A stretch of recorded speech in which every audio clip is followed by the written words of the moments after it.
What am I going for again? You were saying you don't have alcohol this time, but you have root beer. Yeah, I don't have alcohol this time, but I do have root beer. How dare you? God damn it. See, here I am taking the time to get the shot ready, and this time I decided to go instead of just a full shot of one or the other. I just went like half Tennessee whiskey, half of that lemon vodka that I got. So Oh god, that's gonna kill you. no, think of it like a lemon drop. Oh, yeah, I suppose. Yeah, I had forgotten to run to the store today. I was a little preoccupied with other things while I was heading out of No, that's work, valid. so yeah. That's valid. That's valid. The first episode I wasn't drunk, so there you go. I mean, yeah, that's true. We didn't start the tradition until episode 2, so Exactly. This is your one. No, I'm joking. We don't have to be drunk doing this. We don't have to drink doing this, okay? No, I was the one who brought up the tradition, but it doesn't have to happen every single time. Exactly. But That being I said, will remember for next time. that being said, Nastrovia. Astrovia. Mm. My little bit of root beer. Oh, that went down so hard. That was so rough. Oh, that's weird. Like it's a good weird, but it's weird. Because like you get like the little bit of the smoothness of the honey, and then you get the tartness of the lemon, and then you get the heat of the whiskey. You're as smooth as Tennessee whiskey, lemon drop whiskey. you're as sweet as strawberry wine. I think that's how the song goes. I hear that song all the time, but I can never remember how the song goes. Yeah, because you're drinking the entire time. Like that's no, because 90% of the time when I hear that song, I'm driving and I don't drink and drive. Well, I mean, okay, well, if you're driving, then in that case, it's hard to remember all the specific lyrics while you're trying not to fall off the road and crash and burn and explode. Exactly. Next time, I will get one of the more insane and intense drinks I've ever had, which is actually lemon sake. Lemon sake. Lemon sake. It was because I'm not really a big fan of sour things unless I'm like really, really craving it. It's got to be every once in a while. And I wasn't expecting this thing to be that good, but holy shit, it was immaculate. The only downside, it comes in such a small little bottle. But that is all sake, to be fair. That is fair. The bigger the bottle, typically the less quality it is, unfortunately. There was a drink that my dad introduced me to a couple years ago. Yeah. Wow, words. It's called Drambuie. Have you ever heard of it? Drambuie. Drambuie. That just sounds like something you would do after you like stub your toe. You just Drambuie. Valid, but no, it's just like honey liqueur or like honey-based liqueur or some whatnot. Okay. The thing is, whenever my dad introduced it to me, that thing was so easy to drink. I mean, way too easy to drink. Like you could drink like half a bottle of that stuff and you would be fucking wasted. That's how I got it. I got it. What was it? Earlier this year, whenever I was at MomoCon with my buddies or whatnot, because it's like, oh, I know this stuff. I'm gonna let y'all enjoy this. And I tried like a glass of it, like with on the rocks or whatnot. Try a sip of it. It's like, oh, this tastes just like alcohol. What the fuck? It's kind of funny how we start out every single time talking about some drink of some variety, whether it's what we're going to be drinking or what we've drank in the past. I think we do have to just make the first experiences with drinking podcast, I suppose. I mean, you say that, but there are some. Oh my god, there are some like drinking alcohol based podcasts out there and such. Like, it's a legitimate thing. I was gonna say, freaking, there was a time a couple of years ago. I was trying to get see if I can get the Postmodern Art podcast nominated for, I forget what exactly. I think it's just called the Podcast Awards or something along that. It was like a fan voted thing. And I looked to see like who was all like the previous winners of like the art category, because that was specifically the one I want, because hey, postmodern art podcast, that makes sense or whatnot. And I Mhm. swear to God, like the last like up to that point, the 5 most recent winners were like 2 different alcohol-based podcasts. I'm thinking to myself, how is that art? Well, well, I mean, I will I've say delved it. it.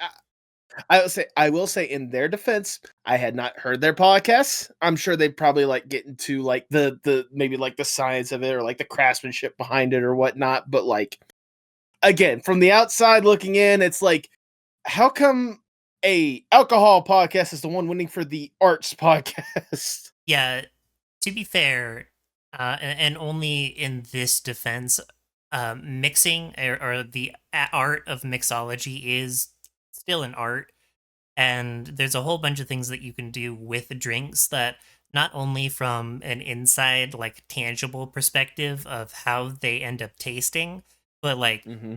the most important thing, because you consume with your eyes first, is just crafting a drink that looks good, nice, and well, edible or drinkable, um and doing that in front of you. So I can kind of see it being an art. Okay, it, okay, you it's know what? That's valid.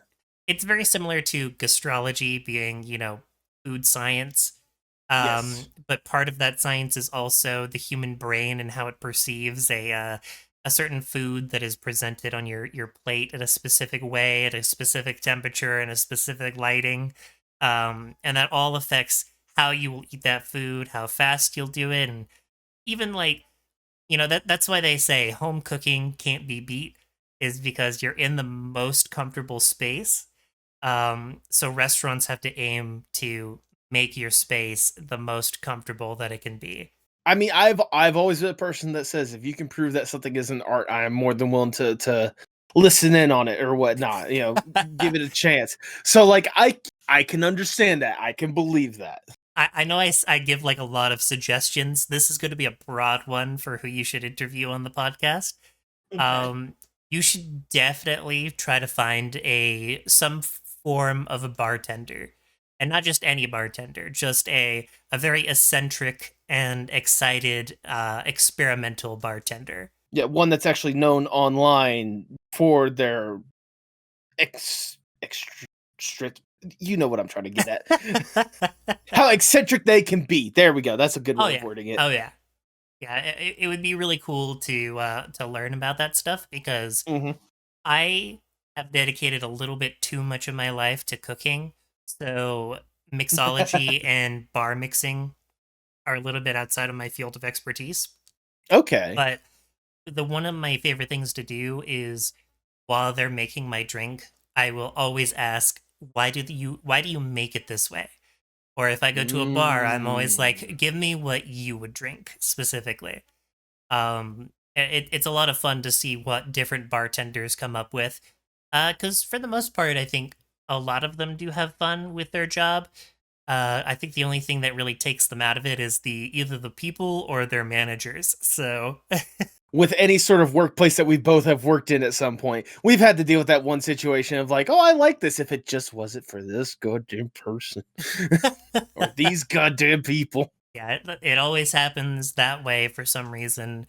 I'm a little less so bothered by the people who are quote unquote at my level or beneath me. Goddamn. Right. The root beer's hitting me hard.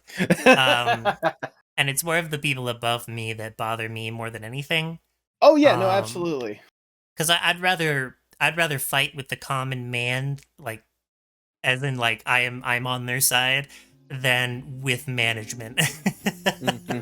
And That's valid. speaking of that, segue.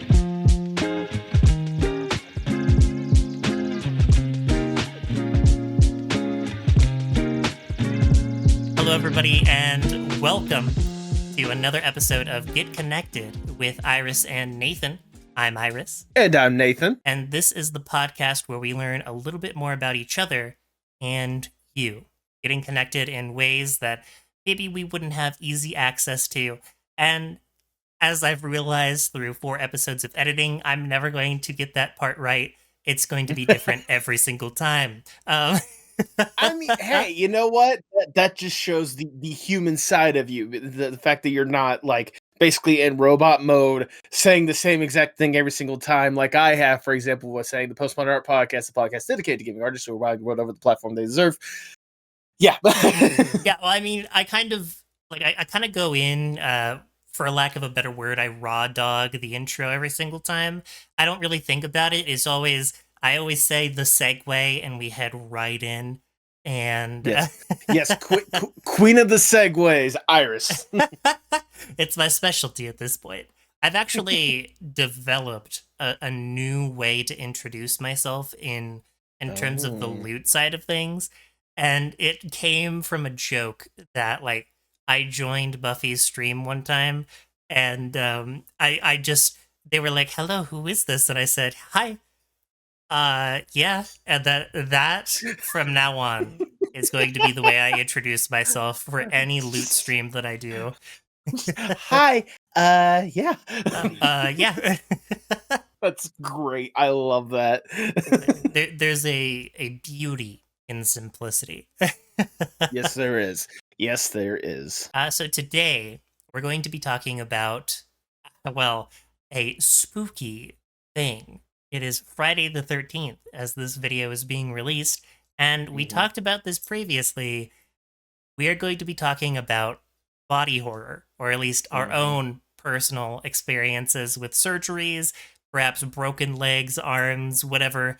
And Well, yeah, go I ahead, was go gonna ahead. say, I feel like now would be the good time that for the people out there, if they are not warned ahead of time by what's probably gonna be the title of this podcast, content warning for the people out there. We are gonna be talking about some really personal, really gross stuff. So if you feel a little squeamish when talking about certain things that have happened to our bodies or whatnot, maybe skip this episode. We understand, we get it. Oh yeah, No personal harm, no foul. We want you guys to be as comfortable as we are. this is the episode of cringe, but not in the way where you're like, ooh, yeah, I don't like that. This is, wow, that I can feel that sympathy pains awry and all that stuff, which I get really bad. My sympathy pain is felt everywhere in my body whenever I see something that Mm. is like a wound or somebody, falls. I can personally feel it. I don't know if yours is anything like that. It varies. I'm sure you'll see my perfectly normal reactions as we get to the stories themselves. Oh yeah. Um, But before we get into that, Nathan, how was your week? I know it's a little bit shorter because we had a little bit of a mix up for the last episode. yep. I ended up having just a ton of things to do, pushed back deadlines, and we recorded from today like 3 or 4 days ago. So we are very close to each other as far as the week goes. But regardless, how was your week? Well, I mean, I will at least indulge you guys a little bit by going a little bit back because not much really happened like on the weekend itself. It was nice and Hmm. chill. Took care of some interviews, like I think I stated last week or whatnot. Um, Tuesday had a fun recording day with the episode, which if you guys have not listened to last week's episode, I highly recommend it because I honestly had a blast recording that through and through. I mean, work was the normal thing that it was. Thursday, ironic, in fact, what we're gonna be talking about today when it comes to body horrors. I had a doctor's appointment. It was a follow up Hmm. for both the antidepressants uppage and the ultrasound that I had on my liver. And I think now is probably a good time more than any to kind of address this. I had a serious sit down with my doctor, addressing the kind of stuff. I don't know how I guess I'll just be blunt and upfront when it comes to this stuff. Because this thing is gonna really affect me. I don't know how it'll affect the podcast in the future, but it's gonna really affect me more directly.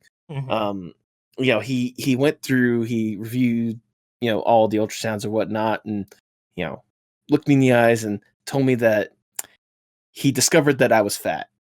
I it was going to be one of two things. It was either going to be that or it was going to be I have a really big dick. Yes, That was on what the I was waiting for. the ultrasound of my liver, he found out I had a huge. Like, hey man, you're unrelated, but your dick is huge.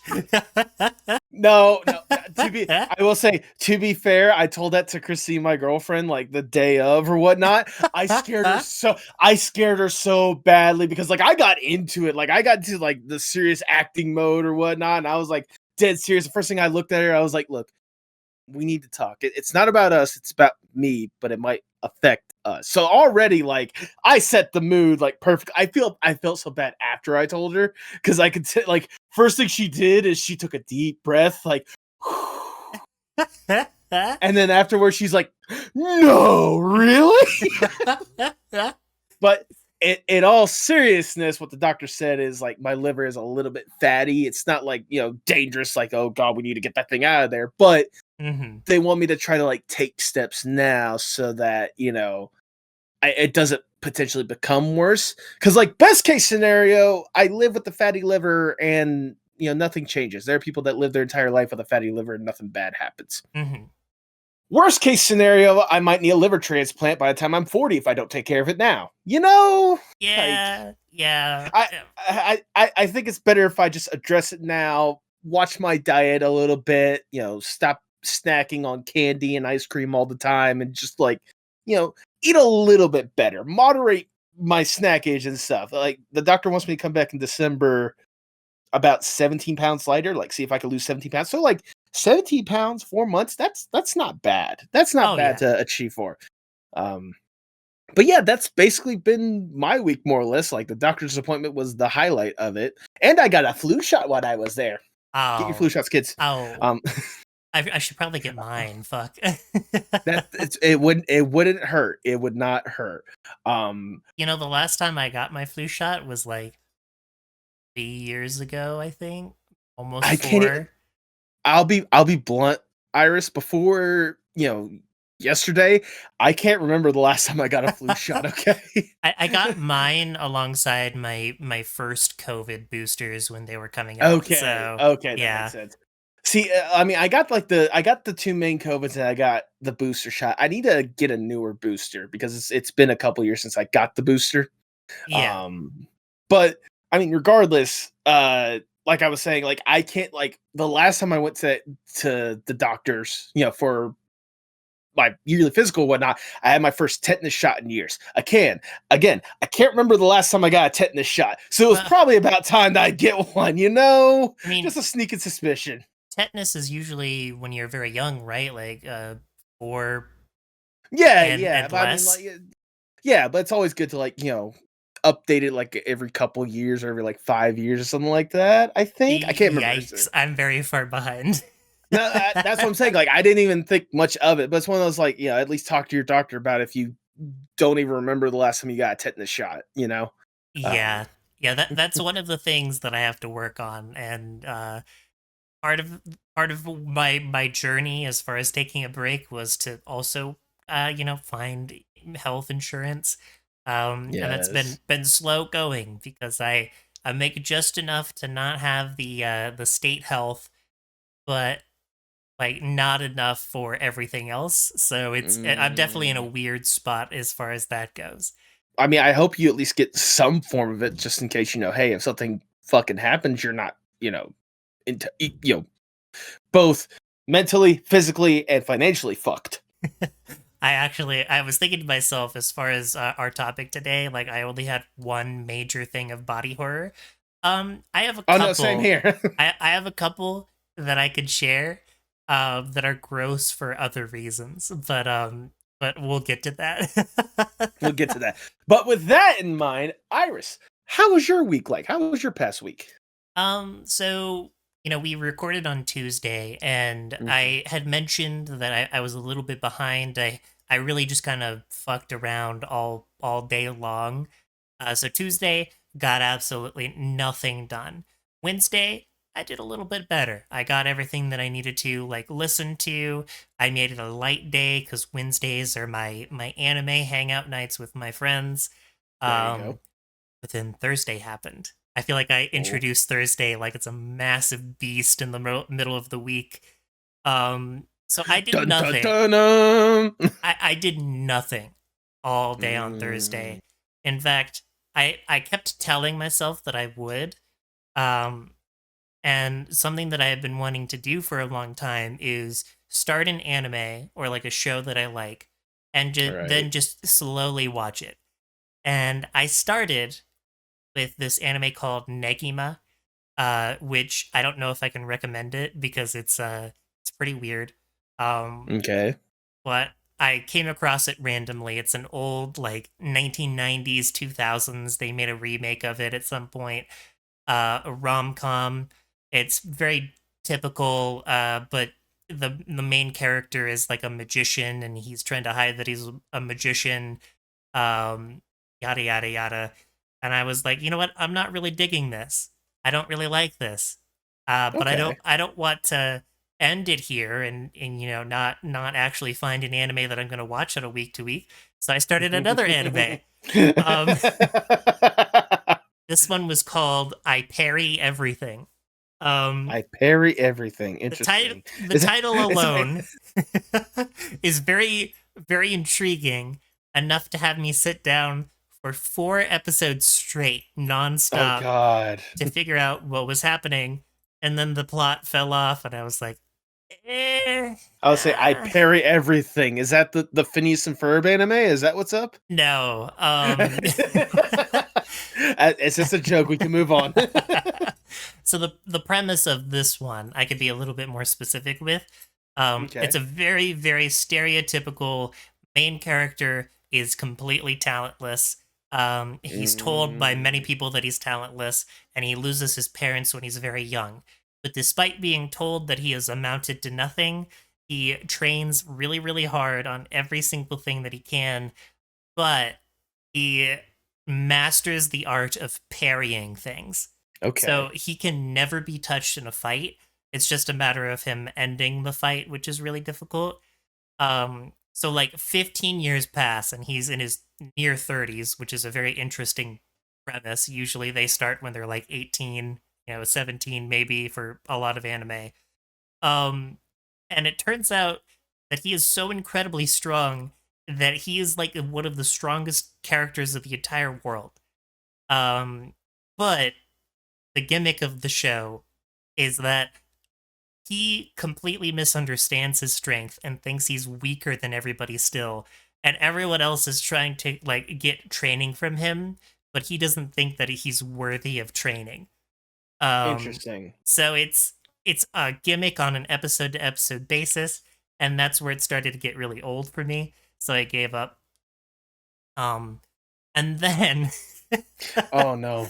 and then I started a third anime, and let me Okay. tell you, this was the anime that I was going to watch slowly if it wasn't for the fact that I watched all of it, all 23 episodes, in a single day. Um, Iris, come on.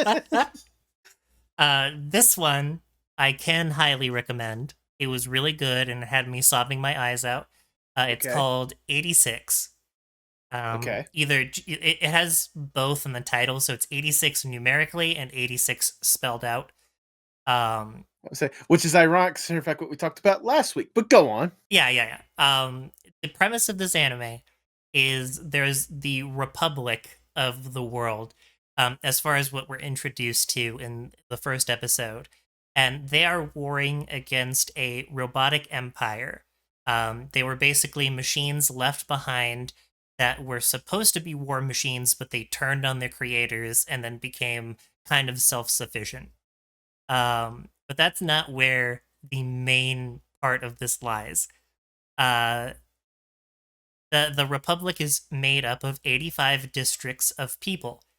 All of them Mhm. have white hair and blue eyes. Um, the 86th district is filled with people who do not have white hair and blue eyes, and they are treated as a less than human. So it's a huge allegory for Nazism.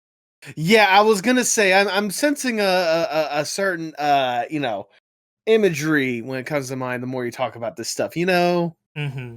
But it's not presented in a way that immediately off the bat you're like, holy shit, the main character is going to be a evil bitch, isn't she? No, she actually is fighting for the rights of everyone in the 86th district. Okay. Her name is Major Milize, and the whole premise of Gesundheit. the show, yeah, sorry, French words. Um, the whole premise of the show, as far as I can say for right now, goes very deep, and I would recommend that anybody watch it. If you like anime, Nathan, you might enjoy this. It might be a good watch with Christy. You never know. The main draw Sorry, you go ahead. is the 86 district is conscripted as soldiers from a very early age, and because they're not treated as human, everyone in the other 85 districts treat any war losses as no human lives or no human fatalities. Mm. But Major Milize is the leader of a specific squadron, and she does her best to connect to them on a human level and help them discover themselves. And they build a bond with each other without ever having seen their faces once for Oh, 22 episodes.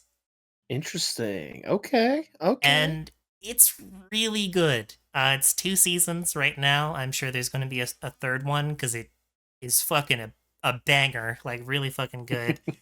So yeah, that was a majority of my Thursday. Take it up. So yeah, watch 86. That's all I could say. It's one of those I want to get more into anime. Like I've said this for years at this point, and I don't know what's like the barrier that's like more or less stopping me from it, because there is some that I do enjoy. I mean, I'm a huge fan of at least the first season of Fully Cooley. I haven't had a chance to watch the other two subsequent seasons or whatnot. Um, I enjoyed the episodes I've seen of Cowboy Bebop. I've enjoyed the episodes I've seen of One Punch Man. Um, one anime I would recommend you watch if you have not watched already, and tell me if you've had. It's called The Disastrous Life of Psyche K. Have you heard of this anime? I've seen 2 episodes of it, and it wasn't up my alley. But to be fair, my friend was trying to show it to me in English, and it didn't hit nearly as hard. Uh, well, I So, mean, I mean, even then, like I think I watched it with my uh buddies in English or what. I mean, it's an interesting concept for those that oh yeah, had not you know watched it before. Just the fact that you have this kid that can literally change reality, change the universe, but just wants to live a normal life. That's it. yep, yep. It is an interesting premise, but I found myself. A lot of people are like in the realm of they don't like Psyche. I didn't like any Mm, of the characters around him, that which is very valid. yeah, it's weird. I'm also not the biggest into like the straight up comedies myself. Okay. I have found a few that I'm like these are really good. Like Haven't You Heard I'm Sakamoto is a really good one. If you like Okay. Psyche K, I know you would enjoy for sure. Haven't You Heard I'm Sakamoto? You know what? Someday we'll just have to. I'll get back into Discord anime nights, and you'll just have to pop in for a few of them. Okay. Just watch some of those. But yeah, I definitely 100% recommend 86. It's not. It is harsh, but it's not like Evangelion harsh, which Evangelion's really hard to get into. But it's also not like what I would consider baby, like really easy content to consume. I like challenging shows. I like things that challenge ideals. Um, Usually, the one thing that will turn me off to an anime is if a character is a whiny baby bitch. And our main character, Major Milize, starts like that, but she like very quickly changes her tone, and it's done in a very natural way. Um, Literally, the only reason why I watched it start to finish is they were the masters of cliffhangers. Like I had to um, know what happened next. it's just like just when I thought it was over, they pull me back in. Just when I thought I was out of it, they pull me back in. I can't escape. Uh, but yeah, that was my week in a nutshell. I suppose we count today in that regard. This morning, got everything uploaded on time on Spotify, YouTube. I got a whole bunch of other things like personal interviews I've been sitting on, and Let's go. I wanted to talk about this. Sorry, I feel like I'm taking up so much more time than you did. No, hey, that, just because like we talk about our weeks, the length of the week or the length of how much we've done or whatnot doesn't mean that one's better than the other or whatnot. It's just that's how our weeks went. That's just how life goes. We're equals, Nathan. Everything we say and do must be equal. Must be equal. The thing that I realized because I at the end of watching all of 86 on Thursday, I was like, man, I really didn't do anything. I didn't do a Hmm. single thing. Like the most I did was I uploaded my little song cover, and that was really fun. But Yeah. I didn't do anything. And then this morning, I sat down and I looked at my calendar, even though I hadn't looked at it the entire weekend like I should have. Um, and I found myself crossing off so many things, way more than I expected to cross off. Not because Right. I didn't do it, but because I did do it. And I was like, wait a minute. I did do a lot of things. Holy crap. so See? so with the big old twist, the good old we'll call it the Final Fantasy twist, I did a good job this week. I am proud of you, Iris. I genuinely am. Thank you, thank you. I'll give a bow. I know you can't see it, but I give my bow. Um, I'll watch in the video version. little side tangent. This has nothing to do, but my ADHD just kicked in because I Oh, was looking at my background here, and I remember that you have a drink I in do have a drink in in your bar. my bar repertoire. And for those that don't know, for a short amount of time, I streamed under the pseudonym of Lutrium because I am an ARG streamer. Well, I was an ARG streamer. Um, and when I started doing Lutrium, which was the bar focused character, I made Hmm. drinks for almost everybody that I interviewed that gave me an answer. Um, one of these days, I don't know if this is a good idea, but we should do a tasting stream, or not a tasting stream, a Yes. tasting episode. I, I I'm telling you, you joke like we joked about it, but the drunk episode would be the perfect example for that. I mean, I don't know.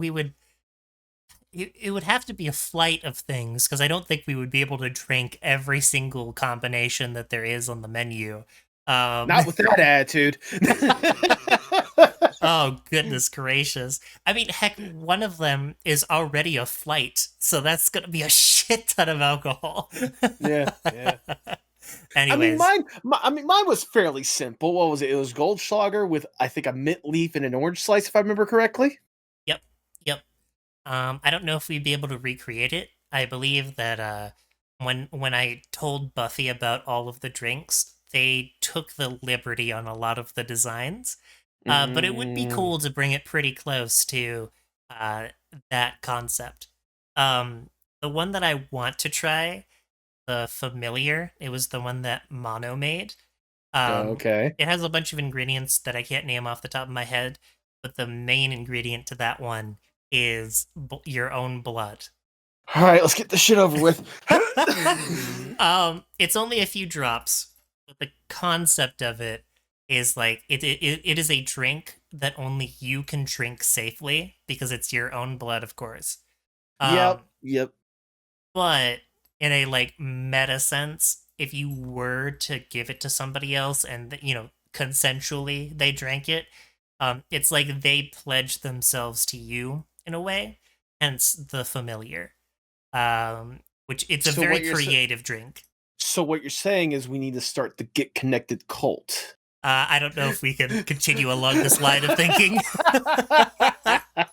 Join the cult today. Now, Oh goodness gracious! what are you talking about? That's our first T-shirt design right there. Just the Get Connected cult. Join today. The GCC.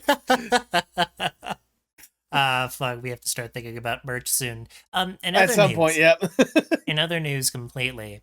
As just to round off my like what I want to be doing in the future, because that was my week. Hmm. I've finally got a long term goal set. Um, Cool. Not exactly 6 months, but around 6 months from now, I am going to take my first vacation. Like I'm gonna go leave the state of my own volition. I'm gonna go exploring wherever the fuck I want to go. I'm going to just enjoy a nice week off. That is incredible to hear. Do you have any ideas right off the bat? Like any idea of like what would be like the ideal place, especially for just a week, just to go and just be yourself. So there's a few places around Washington that are pretty cool. Like, obviously Seattle is one of the big places. But Right. I've always been weird, and I like to go to places that don't normally come to mind when other people are thinking of traveling.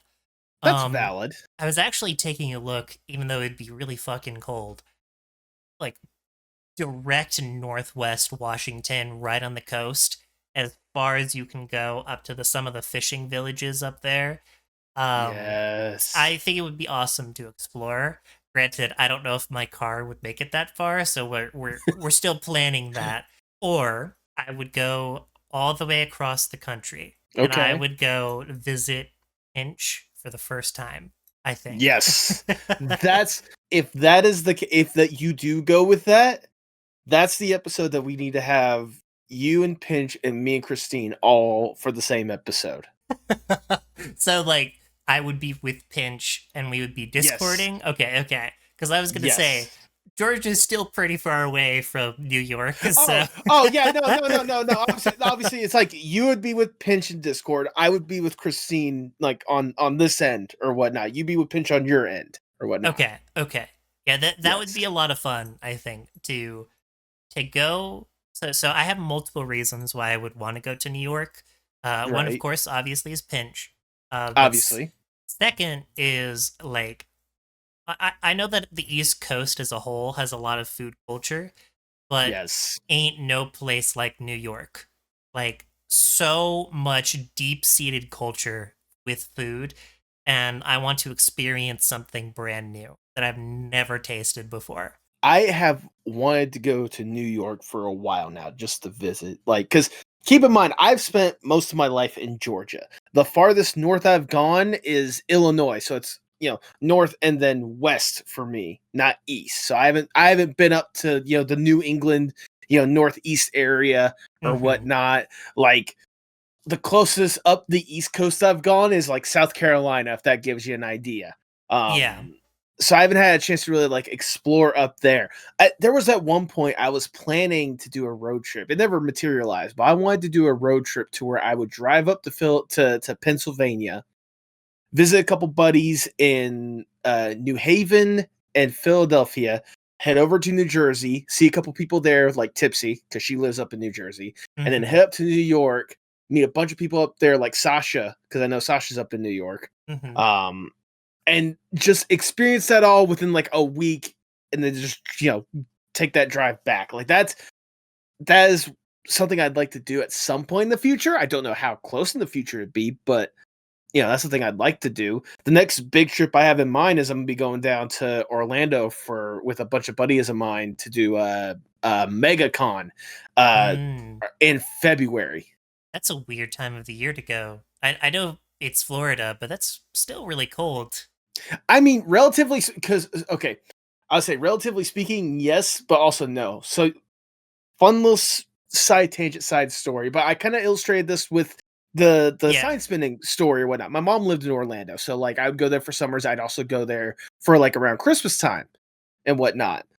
Especially considering the fact that when I was going to college in Valdosta, it was much easier to drive the 3 hours to Orlando than the 5 hours back to where I live. Yeah. There are days where it's like it's nice and chill, but it's not like freezing cold more often than not. So like especially around like February, it's a good time to do that. I believe we'd be going like around I think it's like the week before Valentine's Day or something along the lines of that. Mm-hmm. And me and the group of buddies I'm going with, there's like four different couples within like our group or whatnot, and we wanted to do like a big like I guess quadruple date at one of the big parks, which I mean I think it'd be fun to do. Yeah, I that'd be think cute. I think currently the one we're thinking is Epcot, just because of the world flair and the different cultures that we could experience, even though it's the Disneyfication of it instead of the actual culture itself. But that's aside Yeah. from the point. Um, plus Epcot ball. Yeah, that sounds like a lot of fun. Fuck, we need a vacation. I need a vacation. I'm Um, telling you, I'll tell you what. If you, because I think 6 months from that, if I remember, if I'm thinking correctly, is either January or February. So if you want to come to Orlando in February, you're more than welcome to tag along. I'm just saying. yeah, it's not only a financial issue, it's also No, like that's straight yeah. fear factor. I'm so nervous when it comes to travel. Even when it was something that was planned with like a family vacay, traveling is so scary to me. No, Um, that's extremely valid, and as ideal as New York would be, that's something that I would like. If I was you, New York would be the thing that I would achieve to do. But like, be also on the bit of the realistic side for the vacation and just travel within state. There's a lot of good things to do, especially up where you're at. So oh yeah, yeah. It would also be fun to kind of go down and visit like I did say I don't want to go to the places that people immediately think of, but San Francisco has always been on my list of places I want to at least see. there you go. Not really a big fan of Las Vegas personally. I'm never for the life that's down there. Uh, Yeah, no, I've not I've heard about the chaos, not just with the gambling aspect of it, but like just the everything else aspect of Vegas. Yeah, it's a little wild. Um, but I don't know. Our friend group is so divided between the West and the East Coast that it would take forever to go and visit all of them, which someday I want to do. I do want to go Oh and no, visit. oh no, absolutely. Like if nothing else, like going to MomoCon earlier this year and seeing a good group of friends that I hadn't seen before, both with the friend group that I went with and also the people that like have been previous guests on the podcast that I was able to see at MomoCon. Hmm. Um, like it really opened my eyes and really made me like crave to go out more, to like travel more. Unfortunately, my financial situation says that's cute. Yeah, it's so silly. But I do, like every chance I can to like try to like meet up with friends that especially the ones that I've been able to meet online or whatnot. I'm gonna try to take the opportunity to do it more than anything else. That's why I'm more than happy to go to drive the 8 hours to Orlando whenever that trip happens, because one, it's not the first time I've made that drive all the way down to Orlando from where I live. um I had to do that for like Christmas breaks or whatnot sometimes. Hmm. um but secondly, just the fun time that I was able to have with these people, because it's like in that singular moment, like for that little week or whatnot, the friendship is stronger than it's ever been, because it's already pretty strong online. But Oh like yeah. being actually there with that person, getting to truly like interact with them, I have so many stories from MomoCon that I could definitely say for a later time. Like that is it's so I just had it made me all warm and fuzzy inside. Hey, maybe we can dedicate a whole episode to your MomoCon experience. Say maybe we can dedicate a whole episode to just convention experiences in Yeah. general. Well, I haven't been to conventions in a very long time, so it's going to be nice to like reminisce on those while Okay. you have a very like more close experience, like you just had that. It's been the better part of nearly uh 9 8 9 years for me, almost a decade. Goodness. I mean the last time I went I got what's his face, fuck, completely forgot his name, voice actor for Brock and James. I got his signature. Oh. Yeah, that's right. I remember because you showed me the video, the photo of it, but I forget what the guy's name is already. Yeah, insert name here, and I'll remember that in editing. Insert name here. There you go. But with that being said, it's time to talk about our horror experiences, our body horror experiences. Hmm. Body horror with Iris and Nathan. So I know we could immediately jump to the big one for you, Yes, but like, do you want to start with that, or do you want to start with mine first because it's not as bad? It's more of just a me being stupid experience. I I want to start with a middling one, a very Okay. very like light one. Um, that is like it's more of multiple, but it's just something that I've somehow been able to do for the longest Okay. of times. Okay. So remember, everyone, trigger warning. I thank you for listening up until this point. That little Mhm. intro where we talk about our weeks, but now is the time. Be Yep. warned. It's gonna get a little gross and grody. Yep. Um, Proceed with caution. so I'll start with mine. I'll set the precedent, and Okay. I'll save my lung clap story for the last because that one is the longest and also the most horrifying.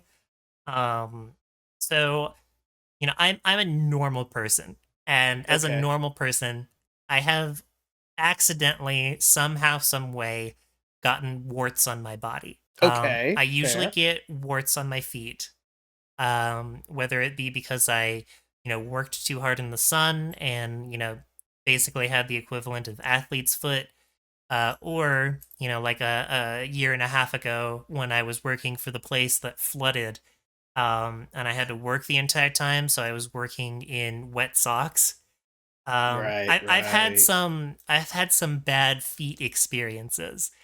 I went in total for the number of times that I've had warts and bad feet problems. I've gone in once to get it treated, and Okay. the time that I went in to get it treated, it didn't work. Um, However, Oh, okay. I don't have any warts anymore. Okay. Hold on. Time out. This is So, so is this a situation of tasks failed successfully? No, this is a situation of I handled it myself. Oh, okay. Go on then. So I've learned a lot about wart biology. Um, Okay. Warts are essentially like a type of fungus. They're not exactly the same, but they're related. They appear as blackheads and they kind of like concave your skin. And in order to get them out, not only do you have to remove its head, but you have to remove its roots. Right. Um, I and I really hate to admit this, but for every wart on my body that I've ever had, over the course of months and months, I have picked that thing out. Like, when I say it's rooted in there, I mean it reaches your veins, like the outer layer of veins that you do have. So Okay. bleeding, painful warts.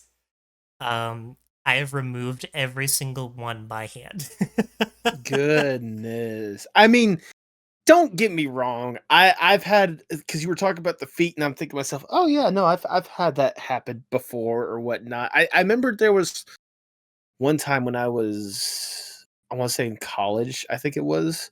I had some on my feet, and my mom gave me this like certain kind of like you know liquid medicine, I guess would be the proper term or whatnot. But Hmm. like, if you look in stores, most of the ones that they have, it helps to like freeze it off, something along the Yeah, lines of that. But the one that my mom gave me actually burned it off, or at least like used the like acid burn, like yeah, chemical that chemical shit out of it. burn. Yep, chemical burn. That one was really effective, and I wish I knew what that was so that I can get some more of it because I'm looking at my feet right now, and I think I got like maybe one that could use that at the moment. Yeah. But my story doesn't end there. Well, I mean, I was gonna say I think something that I don't know if it's part of the story or whatnot, but I want to hear like what do you mean you had it treated and it didn't work? Well, I got the flash freeze method on Okay. the one that was particularly bad that I did have. It was on my big toe, and Ooh, in a very ooh. very like inconvenient on the outer left side. Um, yeah, Oh no! Wait! Which foot? my right foot. So Okay, yeah. okay, that's not as bad, but Well, like still, that's bad. I'm also flat-footed, and I have Okay, misaligned legs, so my feet kind of roll to the left, like inwards more than anything. So, right. um, so this is a 2-for-1 deal that you're getting in the story. Okay. Not only did I get a wart when I worked at that place for when I was working in the flooded workplace, I got foot fungus on Oh both no. my big No. toes. No. Oh, I feel so sorry for you. Goodness. I don't have foot fungus anymore. Good. Good. I didn't go to get it treated though. That's the thing. You just took care of it yourself by just digging at the wart itself? I don't know how to explain it to you. Some scientist person listener out there is going to be like, well, actually, you still have foot fungus. So yeah, but the way that a lot of foot fungus takes place, and yeah, this is a really gross story, so I'm sorry. It's No, it's no, a you're good. You're it's good. usually embarrassing, or at least it was embarrassing when I had it. Um, so what happens is, well, it is a fungus, and it grows underneath your toenail bed. It's nice and dark down there, especially because you wear socks all the time, Right. and it usually makes your toenail overgrow, but not Right. outwards. It basically builds layers on top of your toenail. So your toenail Okay. becomes very thick. Um, for 4 straight months, I worked on both of my toenails to like actually make sure that they were trimmed properly. I didn't want to go see a doctor for it because they were going to charge me like $300 for a Right. tonic, and I didn't have that Right. money. And then one day, I took my toenail clippers and I just straight up removed the overgrown parts of my toenail. Okay. Whew. Yeah, Sorry, you no, no, scared me for you. no, You I didn't scared me remove for my a nail. second. I considered removing my nail. I figured that was on the table, but like you had me scared for a second there. So I somehow managed to like outlive, I guess, the toenail fungus because Okay. it never grew back the same way that it did. I have perfectly healthy normal toenails now. But I did experience an extra complication because in the Oh. time that that was happening and because I was more focused on, actually getting rid of that overgrownness, um both my toenails were became ingrown. Oh no, not the ingrown nail. Oh dear God. I no longer have ingrown toenails. Thank So God. you could probably guess the same series of events. I considered going to see a doctor. I didn't want to spend the money. I managed to basically clip them in a specific way to eventually overcome the ingrown toenail See by that's myself. that's the thing. Hearing some of these stories or whatnot. The warts don't get to me or whatnot. Like some of the things that we're eventually going to be talking about, like the collapsed lung. That's not going to really get to me. It's the stuff that's like the ingrown toenail, because I think part of it is like there was a time very recently, I want to say like a couple years ago, where my stepmom was obsessed with that stuff. Like Hmm. she was obsessed with just like looking up videos of people with like ingrown toenails and how they get after that stuff or whatnot. I think it was like partially a way to scare my little brother because he thought he had an ingrown toenail or something like that. I Yeah. think maybe.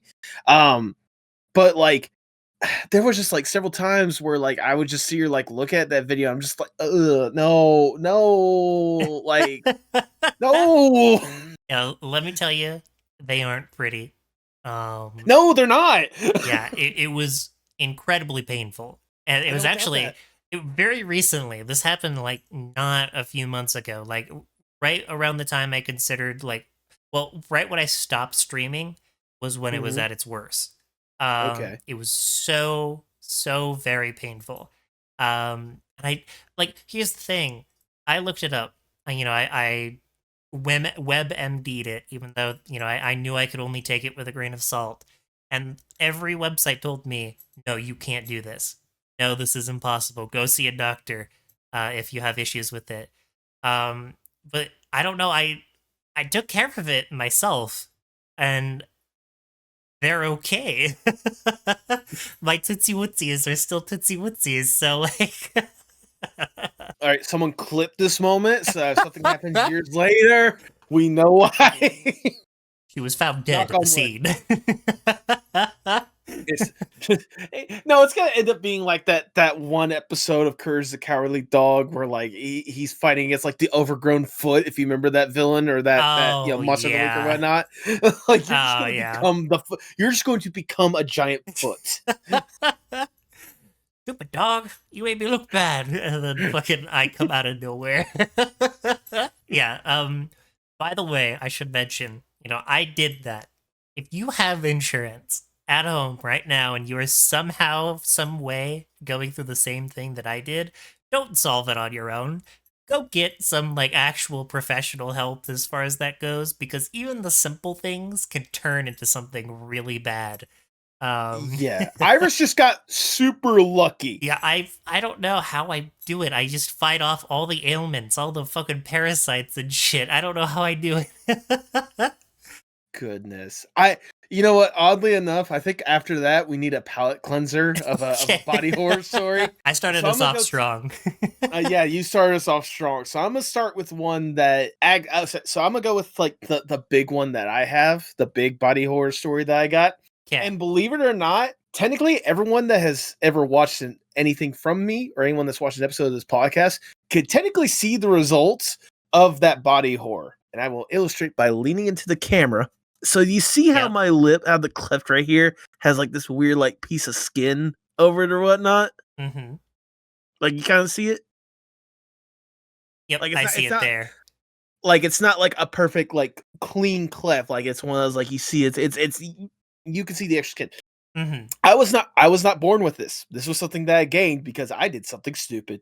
Okay. Um Do so tell. so I don't remember how old I was. I want to say this was around first, second grade, maybe. I'm trying to remember off the top of my head. I think I was like no, I think I was either 8 or 10 years old. I think I was 8 years Okay. old. Anyways, so what it is at the time I was not signed up for recreational sports. My older brother was playing football. My younger sister was doing cheerleading. I was just not. I don't know if I was grounded at the time, but I just wasn't in recreational sports. Uh, and so while they were doing like their practice and stuff, I would go to the playground close by and just like play on the jungle gym the entire time. And my stepmom at the time was pregnant with my younger stepbrother. Uh, I don't remember that part of the detail. That's something my stepmom had told me later on. Mm-hmm. But on that particular day, like it's a standard jungle gym. Walk up the stairs with certain things, little tunnels that you climb through, slides, and all that stuff. But on that particular day, there was a couple buddies that I recognized from school, and they were climbing on top of the tunnels. Like they were taking the time to climb up and walk across the tunnels and jump down on the other side instead of going through the tunnels like you're supposed to. So Mm-hmm. I decided to join along with them. And like the way that I do it is obviously climb up, walk across, grab the pole next to me for support, and jump down. Very very simple. And, I'm having fun with them. My stepmom's telling me to stop. I'm like, I'm being safe. Da. Remember this. Foreshadowing, as So they say. yeah, foreshadowing. And so there's at one point to where I'm walking across. I'm about to jump down. Like I said, what I do is I grab the pole next to me for support and basically jump down like the worst version of a fireman, like Yeah, just yeah. things. I don't know how, but I'm at the end of this one.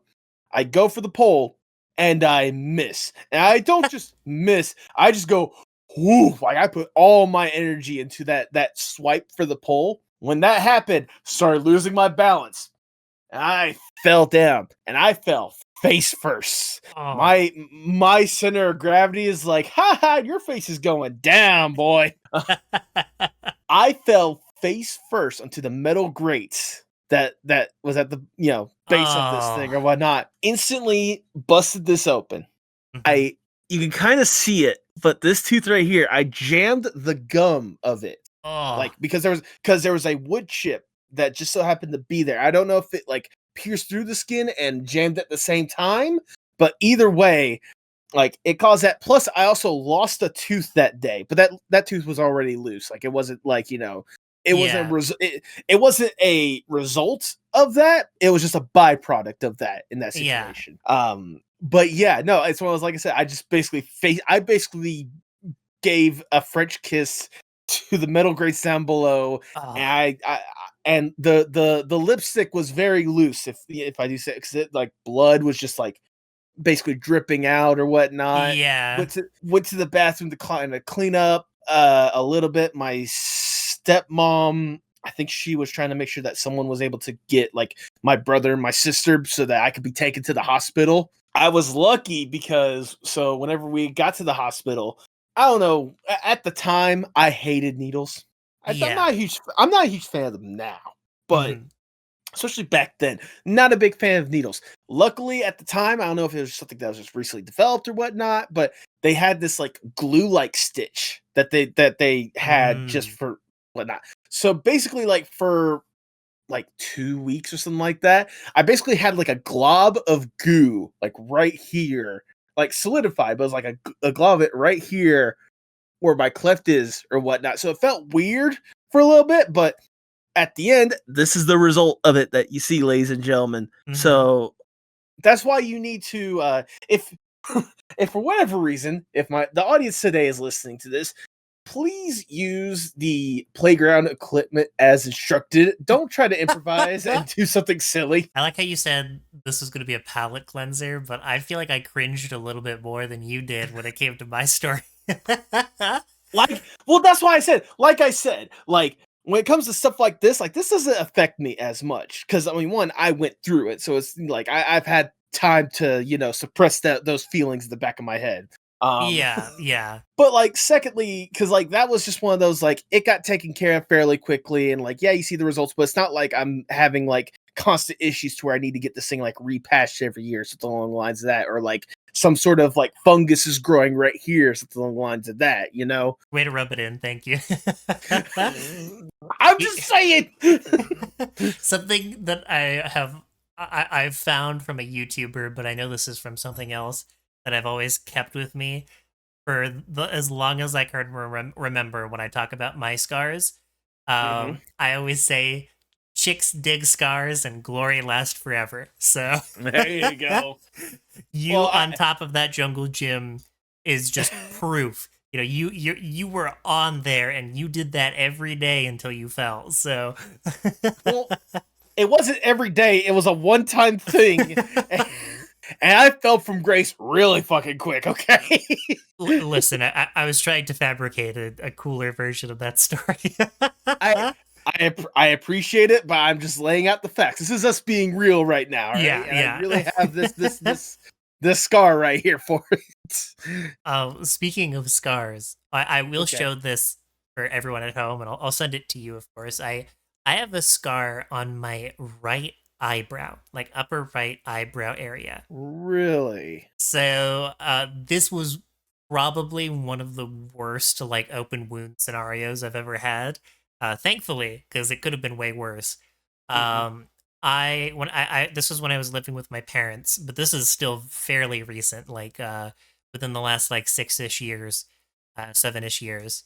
I say recent, but I'm only 27. What can I say? Um, Right.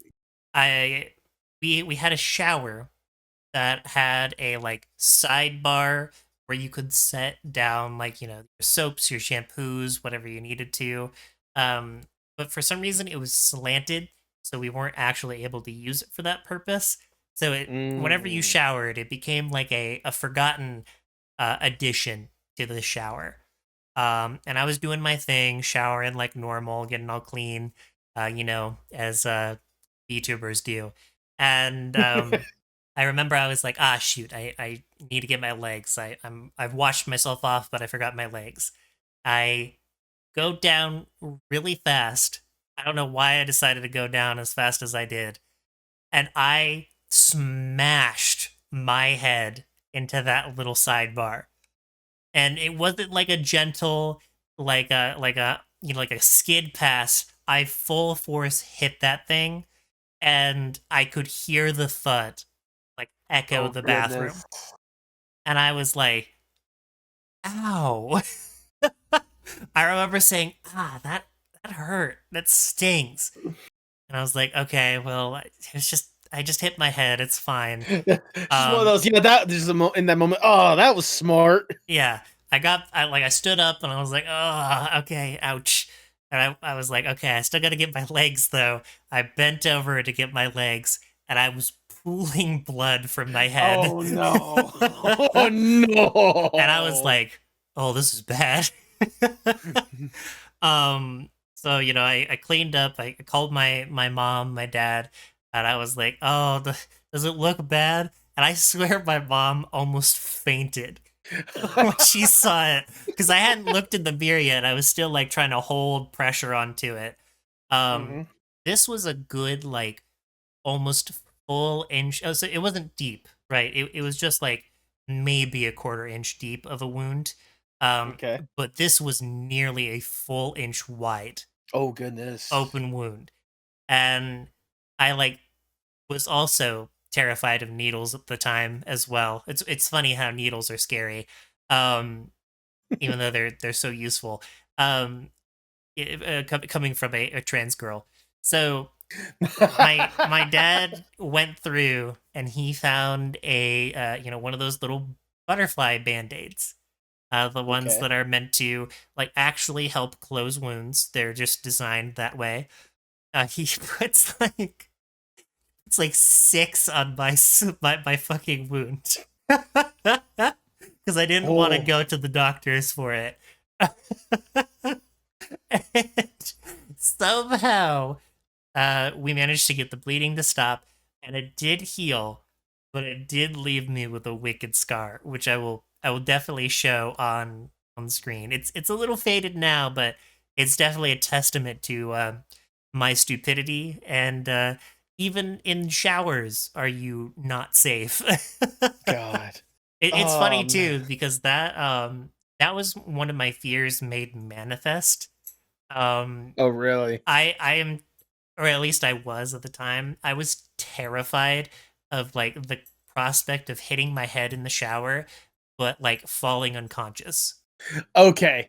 Okay. No, I honestly like I understand that fear in a sense. Yeah, Like in a way because like you can fall unconscious like in that tub or whatnot, and like especially if like the water's still going. If you're unconscious, like you could possibly drown without realizing it. like okay, it's not in every scenario. It's very very rare that this happens, but it's not Right. impossible. But you can, as a human being, die at literally any point. Yes. You slip and you hit your head the wrong way, that can kill you. Yes. It's very rare, but it can happen. And I had that fear for a very long time, very crippling. It's actually where my fear of slipping comes from. So I don't like being out in the winter during like the like after it melts and then re-solidifies. I hate that time of year. I Um That's very understandable. yeah. So even though I've been trained in Taekwondo and I know how to fall 5 to 6 different ways safely, I'm so terrified of slipping more than anything. Um, I didn't know you were trained in Taekwondo. oh yeah, Huh. I am trained in Taekwondo. A little bit, a little bit rusty. It's been a while. Right. But I mean, I imagine like if you really wanted to, you could pick it up almost like riding a bike. As well as like you just gotta get kind of refamiliar with the stuff. I'm in a little bit of a disadvantage right now, but it actually has to do with my final horror story. So I will Oh, hold okay. off. I will hold off We'll for s- right now. we'll save that for a minute. We'll save that for a minute. Hmm, hmm. See it. So here's the thing. Leading up to us talking about these stories or whatnot, I like thought to myself, and I realized I don't really have a whole lot of personal body horror stories or whatnot. I mean, I Hmm. think this is the worst of it. I obviously kind of already told about how my lung collapsed or whatnot, but like, Yeah. or my lung filled up with fluid or whatnot. But I was really little and I barely remember any of that.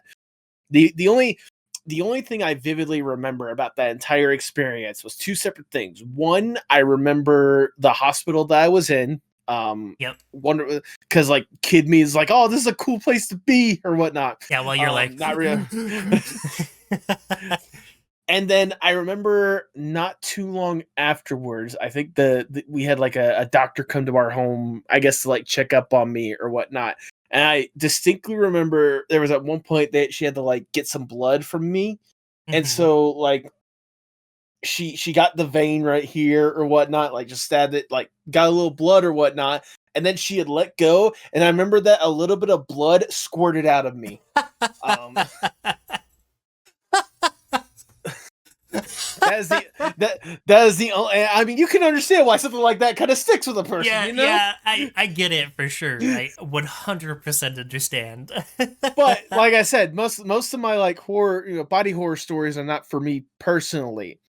However, there are some other people's body horror stories that I witnessed, I Oh should say. yeah, yeah. There's enough to make a second episode like Exactly if I right. told my witnessing stories for sure. I I can tell this story, and then if you want, we could jump to the big story, unless you have another one you want to speak of beforehand. But Mhm, there's one that I vividly remember. So in high school, my freshman year of high school, I actually played football. It's something I had always wanted to do because growing up, I was a huge fan of football. Like I always mhm. loved it, but I would always be grounded because I'd never do schoolwork and such. So like, Classic. yeah, so they never like trusted me. But like in high school, they were like, "All right, we're gonna give you the opportunity. Don't ruin our trust more than anything else." Mhm. And like, keep in mind, a 14-year-old kid, especially one that hadn't trained and hadn't done any sort of football beforehand. The only other time I did any sort of like sports was like playing soccer when I was 5 years old, where all I did was ask for the soccer ball half the time. And when I did, I would cry. Um, classic recreational kids. Oh Anyways, yeah. but again, this was something that like I've always wanted to do. So like getting the opportunity to do it. And I remember this was like during the summer camp, because the way that they had it set up is they would set up like a week to like get all the players like adjusted with each other. Like we would actually sleep at the school itself. You had to bring like a sleeping bag or an air mattress or something along the lines of that. Mhm. Um, and like you actually took some time, get to know your teammates better, like learn the plays or whatnot. Obviously, you were fed stuff like that. Like they weren't gonna starve the kids for the sake of football, It's the fastest way especially. to learn though. I've Yeah, from what I've exactly. heard. Um, I will say, didn't really wasn't really worth the shit, because that year we were what 0-12 for the varsity Ah, team, or yeah. 0-10. But I was mainly part of the JV team, and we were 1-7. And Yeah. and the one time that we won was the one game I didn't get any sort of snaps in, because I was the official bench warmer. Um, but because again, 14-year-old kid didn't really play a whole lot leading up to it or whatnot. You're not gonna just toss them in and see what the fuck happens. Yeah. But I'm sidetracking from the story that I did want to tell. Uh, so there was one point to where we had to go from the school building itself to the field house, and most of the time, most of the guys, they just walk straight there, like it's no big deal or whatnot. But one time I was able to catch a ride with one of my teammates, and we were like going to sit in the back of his pickup truck and just drive straight to it. Mhm. Not even 30 seconds a minute just to get to it. I remember I had hopped in the back. There was like two or three more that was back there with me. Obviously, the driver and the passenger or whatnot. And there was another guy that was like coming up just as we were pulling out. I think the guy's name was Jarrett, if I remember correctly. And like he backs up and he's about to pull out, and Jarrett like comes running up trying to hop into the back. And like the driver does see him. It's not like he didn't realize what the fuck was going on or whatnot. But he also, whenever you're buddy with people, whatnot, you tease them a little bit, you joke around a little bit with them. And so he starts driving away, like not as fast as he could, but like drove away a little. Jarrett tried jumping up onto the back tailgate and either hop Uh, in with us or like hold on to the back of it. But whenever he hopped up, he has hands on the tailgate itself, but like the bumper or whatnot, I guess his foot must have missed or something. Because it didn't hit the bumper. Gravity was his best friend and his worst enemy that day, because it went straight down, and that caused him to basically just punk, face uh, plant into the asphalt that was right there. Um, like it was bad. Obviously, we stopped. yeah. Picked him up, make sure he was okay or whatnot. I think he had a bloody nose. I'm pretty sure he chipped a tooth. That part I do remember. Um, I mean, overall, he was okay. There was no serious injury or whatnot. But regardless, like the fact that something as simple as that, like I said, chipped a tooth and probably made his nose bloody or whatnot. Not as bad of a body horror story, but it's one that I still vividly remember to this day. Yeah, yeah, it's a great segue into probably the one that will top them all, I think. That's Granted, that's what that was what I was hoping for. That is what I've been waiting for. this one is almost exactly what you experienced, but the difference is that you were too young to remember, or at You least, remember it. You remember it vividly. yeah. So everybody, strap in. This is a whole story and a half. This is one of the worst things that I've ever had happen to me in my entire life physically. Okay. And I would never wish this upon my worst enemy. It was a horrible experience. So, um, when I was in, I think it was junior year of high school, my lung collapsed, and it wasn't something that I noticed right away. Hmm. I used to go to church all the time, and I would work on church slides as like a little thing that I would do to help out. Like my volunteer work was just to put the slides on the screen for when the preacher was preaching and, he needed a specific point to be shown up on screen. That was my whole job. We Okay. finish service, and I stand up, and I feel an extremely sharp pain in my back. Mm, Um, and I was like, fuck, I just, pulled my back. Like I pulled a muscle or something. This hurts.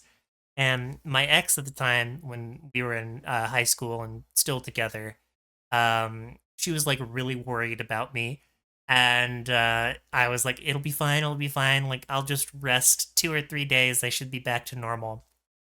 Um, by the third day, I wasn't back to normal. In fact, it had only gotten worse. Um, and I very distinctly remember something about those first 3 days that I wish I was like better about. But hmm. I will explain that in just a moment. So I went to my doctor at the time, and she was like, "All right, this is kind of outside of my expertise. I'm gonna send you to get an X-ray."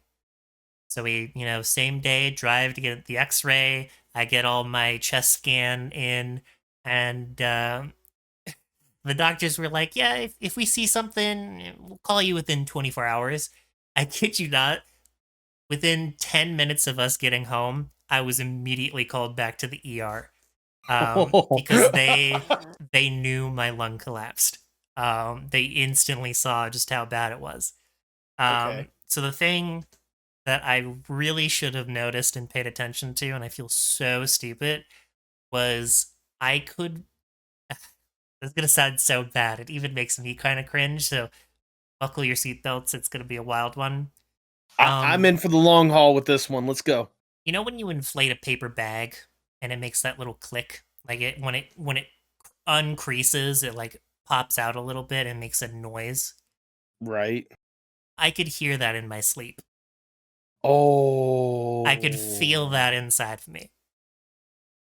Oh, Like that's weird. I would make it to the extent of my breath, like the climax of my breath. I would feel that little pop. It wasn't like an actual like something was popping on my lungs. It was just the way that the air expanded out at that last second. Hmm. And yeah, that is exactly like what you're imagining right now is exactly how it felt. Um, Okay. so we go to the ER. I'm sat down into a room immediately. I can feel that my breathing has gotten so much worse. It's been so hard to breathe because no air has been expelled from my chest cavity. It's just sitting in there. So I have less and less space for my lung to expand. Um, and they were like, "Yeah, so this is what's up. I'm gonna try to make this as easy as possible for you. We're gonna dope you up, and this is gonna be really painful. I'm so sorry." So they turned me on my side, and I remember very vividly. I was clutching my mom's hand so hard that I almost broke it. Oh. That is how painful it was. They made the incision, and they stuck a tube inside of me. And this is something that happened to you. So, Right, right, right. you know about that process even if you don't remember it. You've Like I said, probably like I yeah. said, I still got the scar for where they put the tube in to get the fluid out of my lungs. Yeah. For those that don't know, these tubes are like pencil sized. So they're not that big. Um, but even if they're not that big, it's still something moving inside of your body. It was I'll say it's excruciating. I was gonna say it's still something that normally is not inside of your body, entering your body in order to do something in there. Okay. Yeah. So, all is well. I do my screaming, I do my crying, that is to be expected from a surgery of that scale. Um, Yes. they gave me a pseudo automatic pump. It was basically not a machine, but just the way that physics works. Whenever my cavity would fill up, um, the tube would expand slightly on the outside, not on the inside, thank God, but on the Thank outside God. to expel air. So the whole idea was that it could expel all of the air outside of my cavity so that my lung could fill back up and hopefully heal. Um, and I should probably explain this wasn't just like a random popping. This well, it was actually a random popping. Um, this is what they refer to as a spontaneous pneumothorax. Could be tight. Yep, that's the name.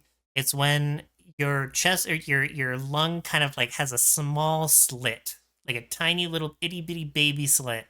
So when you fully expand it, that slit opens and air escapes. Oh. Oh. Yeah, and mine was at the very very tip top of my lung. Um, Oh, that sucks. yeah, spontaneous, or at least the spontaneous part of it, happens uh, three ways, two of which are just theories. The way that it is normally happens, that it happens in a normal condition, is blunt force trauma. So typically, when you get in a car accident, that's when you're most likely to get it. If your chest slams against like the steering wheel, for example, that force can like cause a tear in your lung. The other way is if you're tall and skinny, like me. Um, Yeah, so that was cool. 6'4" Iris. Yeah. Yeah. Or, the other theory is when you cough, you should expel all of the air when you Hmm. do cough. But I coughed a lot as a kid and I was extremely self-conscious.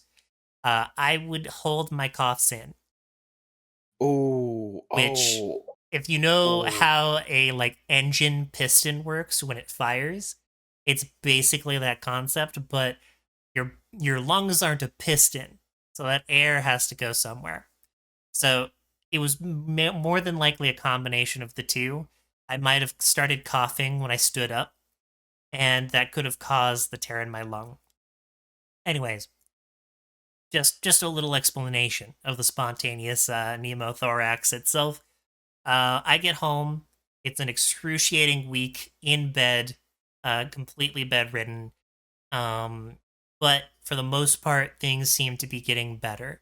My lungs start expanding. I can breathe again. I go to the doctor's office. He's like, "All right, I'm gonna literally rip this out like a Beyblade. That is how easy it is." I shit you not. He rips the tube out of me like a Beyblade. I don't feel it at all. That'll be important for later, though. Oh, there's oh goodness. Oh, oh Yeah, god. because I went home after that doctor's visit.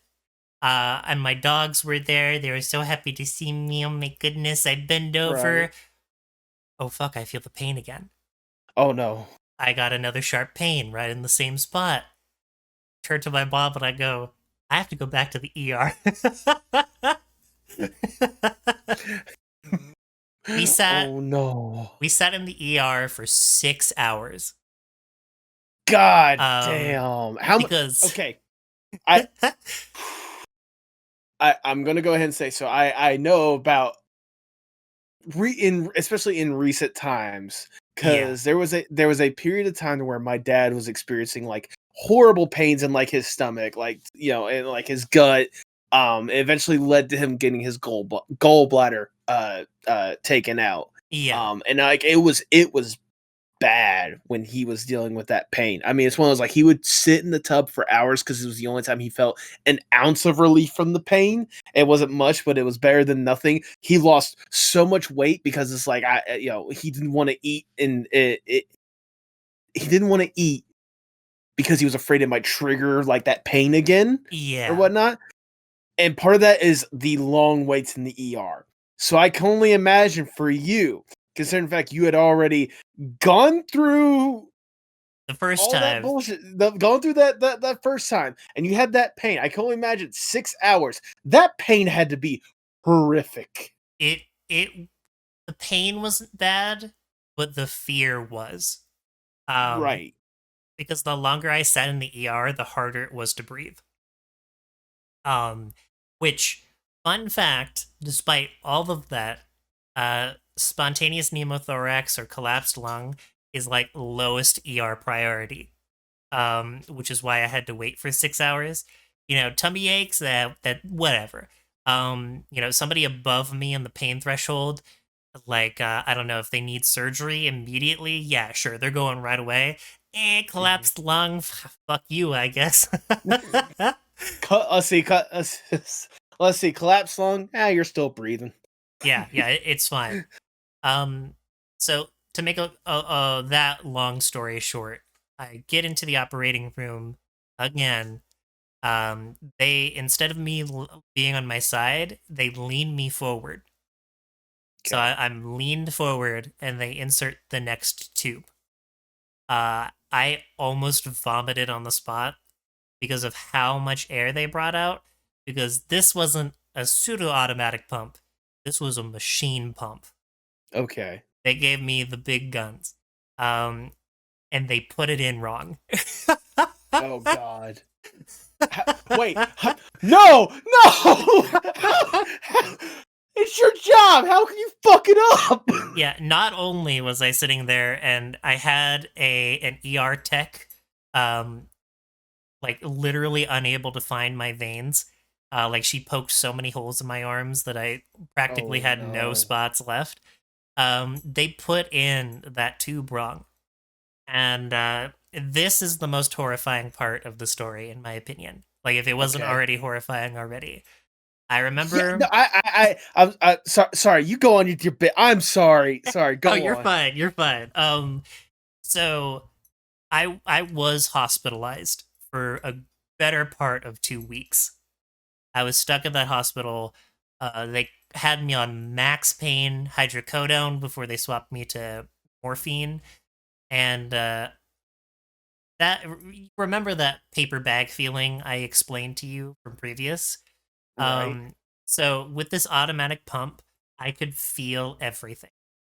Oh no. Because, as many of you know, in between the lung and the chest cavity is just natural fluid. It's just to keep your body safe from any, like, if you were to, like, how we evolved, if we were to get punched in the chest, that fluid is a barrier between that Yep. fist and the chest cavity hitting our lungs, for example. It was Um, it was I would say it was that fluid that filled up my lung, which is why I need to have my, yeah. So operation taken care of. mine wasn't the fluid that was filling my lungs. It was the air expounding from my lung. But with that pump, something has to come out of it, and that was that Right. fluid. When the machine activated to pull air out, I could feel my insides bubble. Oh, Like oh no. when you go to drink a water. No, I'm not going to give that example. Take it back because you will never be able to Ugh. drink the same again. No, no, no, no, Um, no. Okay, you like get it though. You get it though. I get it. You can edit this out if you want to, but I want to hear this metaphor. I want to hear this metaphor. I'll give a better one. When you have a Okay. container that is like an orange juice container, and Okay. before you find the perfect pour into your glass, you turn it and you hear the gluk gluk gluk gluk gluk. That Oh, I know exactly what you mean. that is what it felt like inside of me. Um, Oh, I no. sat in that hospital bed for a full week, with that machine Just running. feeling that bubbling for a week? Yeah, yeah. I I'm not cringing because it sounds bad. I'm cringing because I feel sorry for you. Yeah, I felt pretty sorry for myself. I thought I was going to die, for the longest time, and eventually Yeah. they were like, "Okay, we put it in wrong. Nothing's changing. We're gonna have to put in another one. We're gonna have to do it again. But this time, we're going to probably have to try something different because that puncture, or at least the pneumothorax, is in the worst spot imaginable." Um, so the option that they offered was to actually burn my lungs to my inner cavity wall. Oh. So they would take talcum powder and spread it across my lung to instigate a scarring response. And then with this tube, so while I'm breathing, it would scar to my chest cavity. Okay. Um, and they said it was still a pretty freaking high chance that it would not work. But Mhm. thankfully it did work. Thank God. Thank God. Thank God. But I did have to have another tube put into me.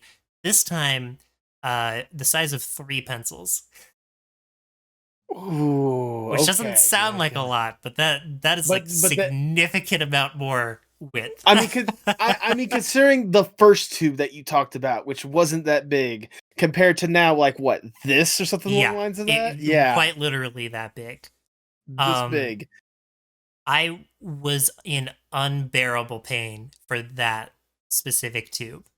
They put me under for it though. Like for that surgery, they had to put me under because there was no way I was going to be able to withstand it. I would like to Um, hope they put you under when they are basically scarring your lungs to your cap. Ugh, yeah, if they didn't put you under, I would have found another reason to sue that hospital.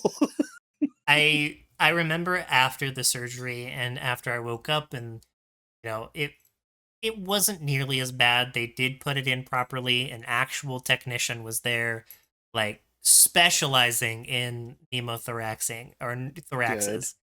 I do remember the most vivid memory I have from that experience is I just didn't go to the bathroom. I was too scared to get up because it hurt so much. But I remember there was a nurse there who was not so nice, but it was in fact her not being so nice that actually got me up and out of bed.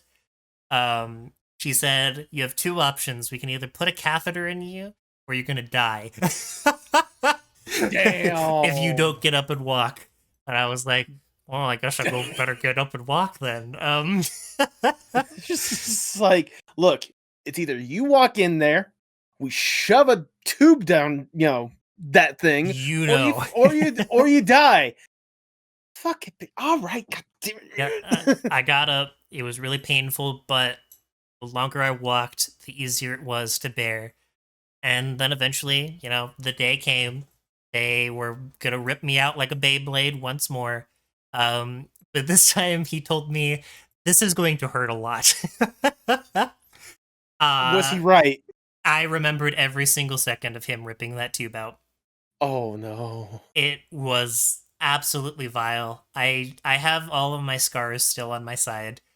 Um, and they literally had to, like, they sewed it and everything and then patched over it so it could heal. I had to shower with this giant fucking, like, huge patch on my side, so I couldn't touch that for like 2 or 3 weeks. It was just there. um but before I left the hospital, it's funny that you mentioned the blood squirting story. um Mm-hmm. so I had run out of spots to poke for IVs, Okay. because that technician, or not the technician, but the EMS fucked up so many times. The last spot that they could do was the vein on my fist, like at the top of my hand. Okay. So they were like, okay, we're all done. They pulled out that IV. I remember having jeans on, and I remember I'm like, what? Am I pissing myself right now? Why does it feel like there's a liquid coming down? And I look down, complete bloody hand, blood flow all the way down my jeans and my leg. Damn. And they're like, okay, see ya. They shipped me off in a wheelchair. I went home, and the recovery from that point was rough. Um, because as you know me, probably, I am a big laugher. I always have been. Right. The hardest thing was trying not to laugh. Because laughing was very painful. Uh, I and there you okay. have it.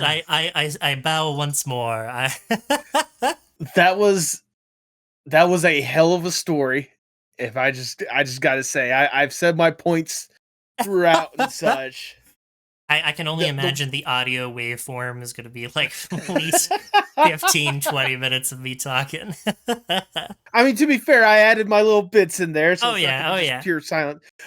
I just got that last little bit just had me thinking or whatnot. Like, if this thing had happened like nowadays or whatnot, you could legitimately do a laugh and you lose your life Oh challenge. yeah, yeah. Like holy shit. I'm actually not allowed. So I'm allowed to be in planes because they're pressurized chambers. But Okay. I'm never allowed to deep sea dive, and I'm never allowed to go high altitude climbing ever for the rest of my life, and that includes parachuting. I was gonna say, okay, what was I gonna say? The deep sea diving sucks, but I mean, they make documentaries for that kind of stuff. I mean, for Yeah, God's sakes, yeah, I was gonna say, for God's sakes, look at the billionaires that did some deep sea diving in a submarine. yeah, I yeah. think we're better off without that. The altitude one kind of sucks because it's like, maybe I don't know if you ever had the aspiration to climb a mountain at some point, but like the view's got to be one thing. But again, there's videos for that. Yeah, I came to terms with that because it was something that I wanted to try at least once. Okay, I never wanted to parachute because again, afraid of heights in very very insane ways. Um valid. but like high mountain climbing is still safe in its own regard. Um so yeah, I can't go high altitude because the stress on a person's lungs is already intense at that point.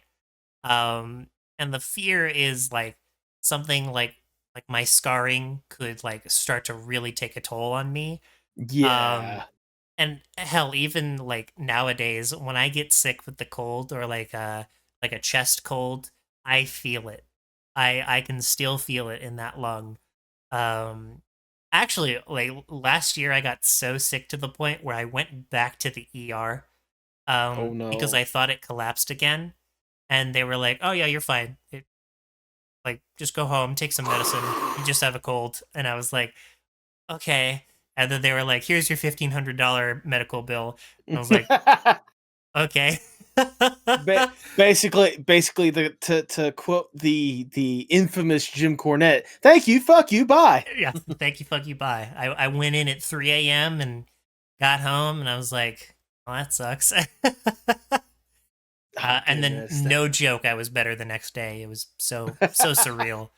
Well, Um, I hope you never have a desire to go to Denver if that's the case. 'Cause in fact, that's uh, elevated city and stuff in the Rocky Mountains. So I've been to Aurora at the bare minimum. Aurora Boreal. No, I'm joking. Colorado specifically. And I've not seen the Okay. Borealis yet.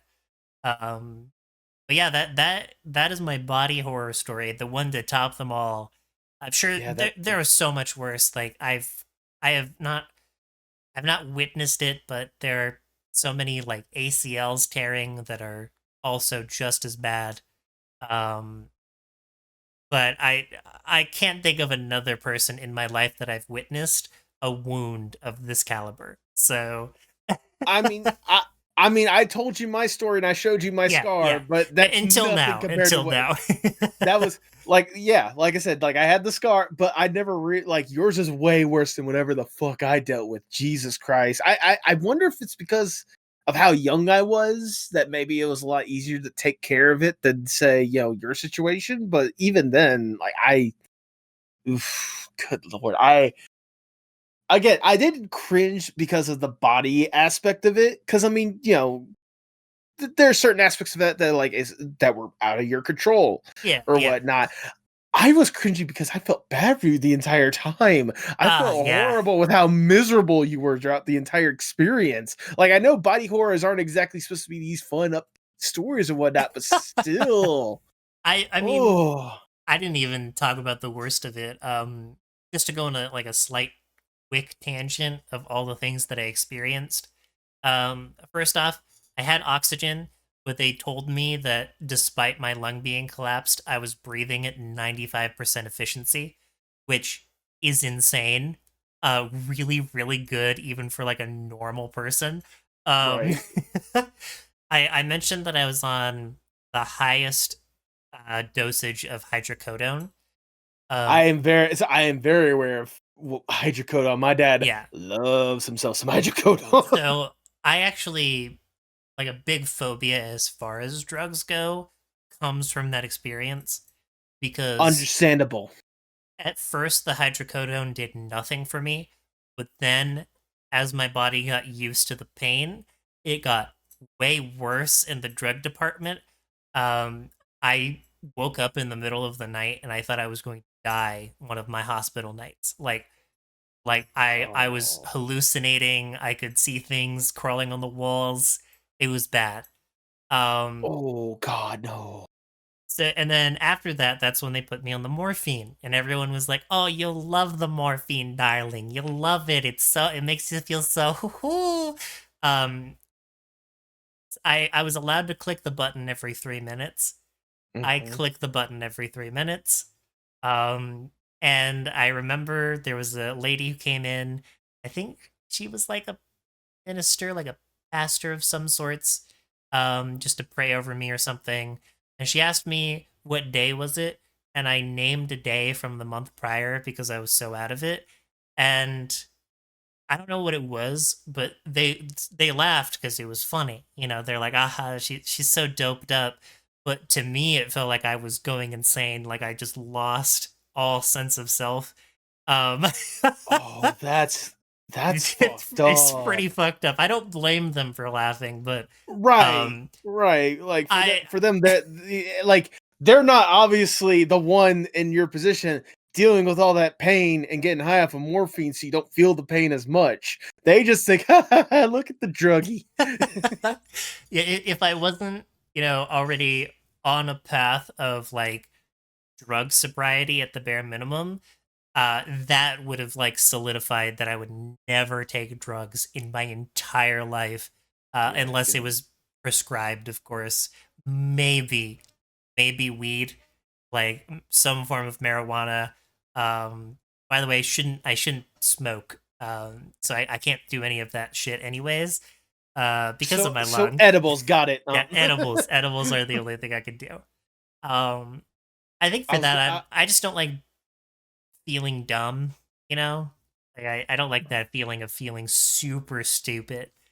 That's valid. I was gonna say this is something we can talk about in like a later thing or whatnot. Like I've had minimal experience with drugs and stuff. In college, I had some buddies that I had one guy in particular that was like my good buddy at the time. That he'd be like the only person I'd smoke weed with or whatnot. Yeah. And like I wouldn't say I felt dumb. I just felt numb. Yeah. And that was what I was hoping for. Like I was lucky to have a guy that I trusted that, wouldn't lead me down like the wrong path. 'Cause in fact that he was telling me that like he had like a bad experience at one point to where I think once he had weed laced with I forget what exactly it was laced with. I think it was laced with meth. I Oh think God. yeah. Yeah, like so I trusted him, you know. I especially trusted him because I smoked with him after he had spent a year away from my university to move out to California. And I don't think that was the initial goal, but he eventually spent a year working on a weed farm. Ah, So yeah. if there's anyone I'm going to trust, it's the guy that spent a year on the weed farm.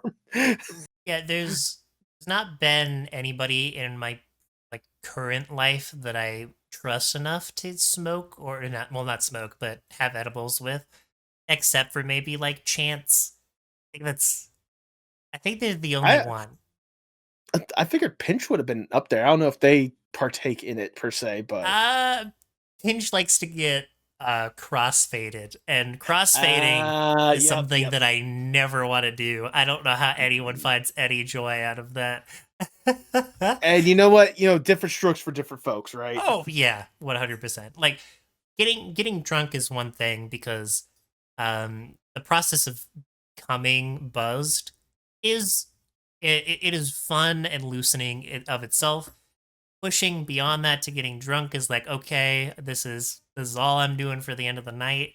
And of course, I mentioned it the week prior. The getting blackout is never a goal of mine Right. ever, because that is the ultimate sign of stupidity from me, and I will not let Mhm. myself have that happen. So, I um, feel I feel like you can correct me if I'm wrong, but I feel this kind of way. It's not even so much like the feeling of stupidity because I am pretty dumb in some aspects, and I accept that.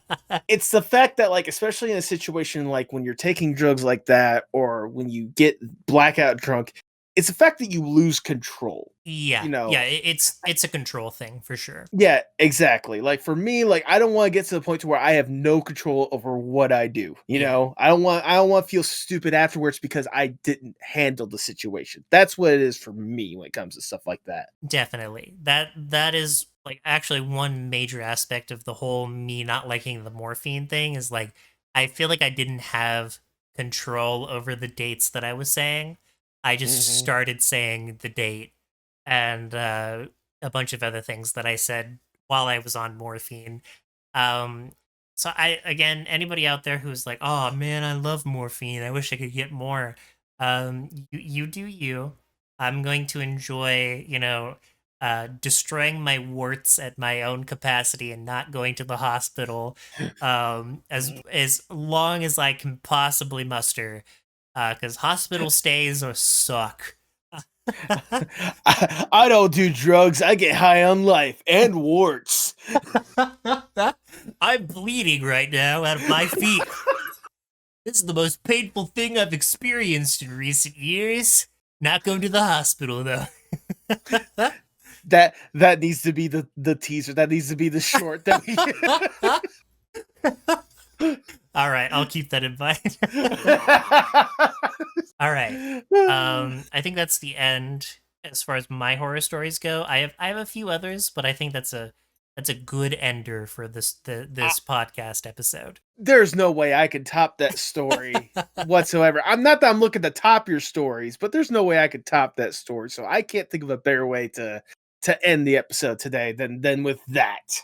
As far as homework goes, why don't we just have you at home tell us your horror stories as far as your bodily problems have gone? It could be very simple things like the wart scenario, all the way up into maybe even worse. I know some of our friends have had appendicitis and needed their appendix removed. Oh yeah. Your father needing the gallbladder removed. Oh yeah. So those I've surgeries I are definitely worse than what I went through for sure. I mean, I've known people in my life that have had to lose appendages and stuff like that. And you don't want to get into graphic details about this stuff, Yeah, but like yeah.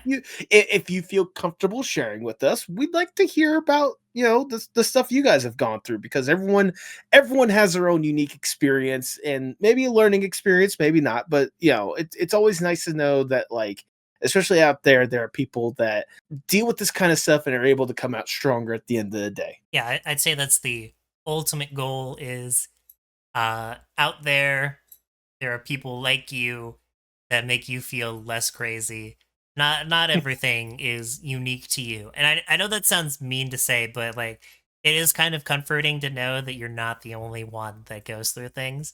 Even simple things like, well, I say simple, but like having a surgery or having issues with work and stuff like that. That's what we Yeah. want to provide for everybody at home. So yeah, fuck, I forgot where I was going. If you would like to submit any of those at Get Connected Wien, wherever you can find us, YouTube, Twitter, Spotify, There's our email address, get connected, wein@gmail.com. And Mhm. all of that stuff, you can send us that, whether it be in a text format or an audio format, if you so desire. I would actually really love to hear that from your perspective. And yeah, Nathan, if they wanted to find you, and they being vague, like literally anybody could find you, where would they find you and more of you? Well, here's my address so that they can find me. No, no. If they want to see more about me and the stuff that I do, the best way you can do that is by following the other podcasts that I host, the Postmodern Art Podcast.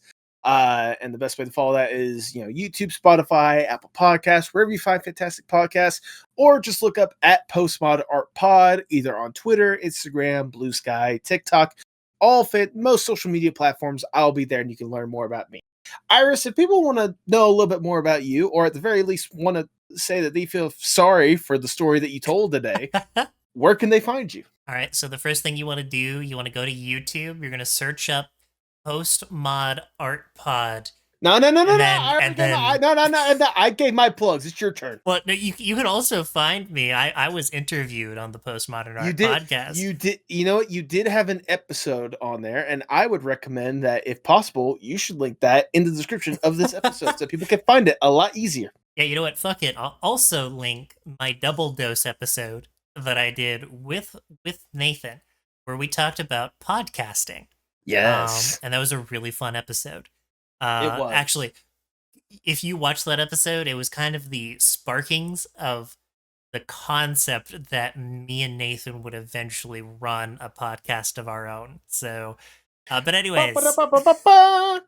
you can find me at just Irisu practically everywhere. Twitter, uh, I guess Blue Sky, but I don't really use that too much. More importantly, YouTube, and I don't really plug this too often.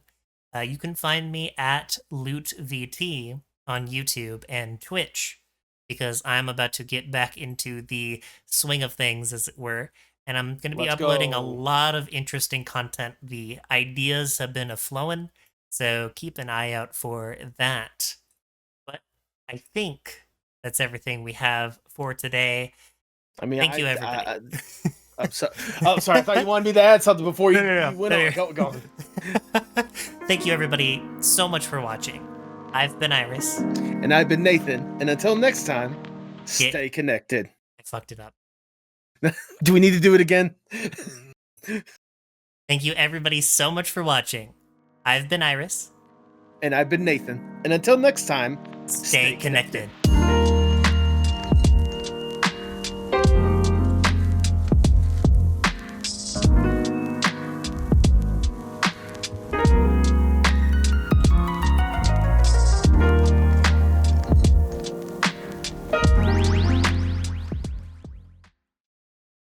There we go. Well, fuck me.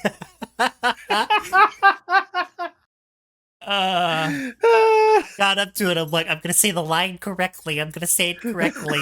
Get connected.